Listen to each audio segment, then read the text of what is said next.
Baru saja bekerja di keluarga pengusaha kaya, gadis cantik bernama Desi ini sudah mampu mengambil hati majikan wanitanya. Namun wanita itu tak menyadari jika kehadiran Desi adalah awal malapetaka dalam rumah tangganya itu.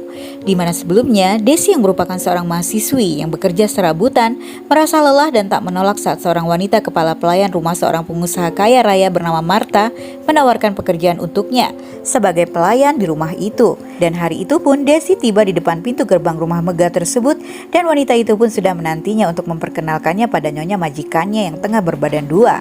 Majikan yang bernama Roxanne itu tampak tersenyum senang melihat kehadiran Desi karena ternyata Marta telah merekomendasikannya, lalu meminta Marta untuk memberikan 2 kali lipat gaji gadis itu. Sige, ipababago ko ang kontrata.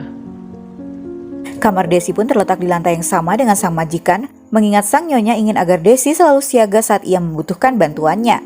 Sa mansion mo lang susuotin yan, ha? Ngayon, hand wash. Tis talo na kung ganun kalaki.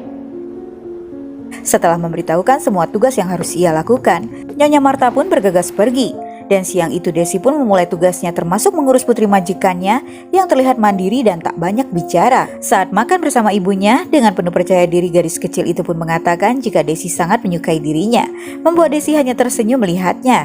Dan bekerja di kediaman keluarga kaya itu, Desi tak lagi menahan lapar. Ia dapat menyantap makanan mahal keluarga kaya itu setelah mereka selesai. Dan malam itu, sang majikan pria baru saja tiba. Gadis kecil bernama Nami itu pun berlari memeluk ayahnya, seraya memberitahukan jika mereka kini memiliki pengasuh yang baru. Nyonya Marta pun menjelaskan sekilas tentang Desi pada tuannya, yang hanya dia memperhatikan lalu kembali acuh tak acuh. Daisy po. Ba't lang mo ako ng red wine sa taas? Madam. Saat bertemu istrinya, ia pun menasihati Roxanne untuk tak terlalu banyak beraktivitas dan menyarankan agar ia melahirkan secara sesar. Namun Roxanne bersikeras untuk melahirkan secara normal, maka itu ia melakukan aktivitas untuk melancarkan persalinannya kelak.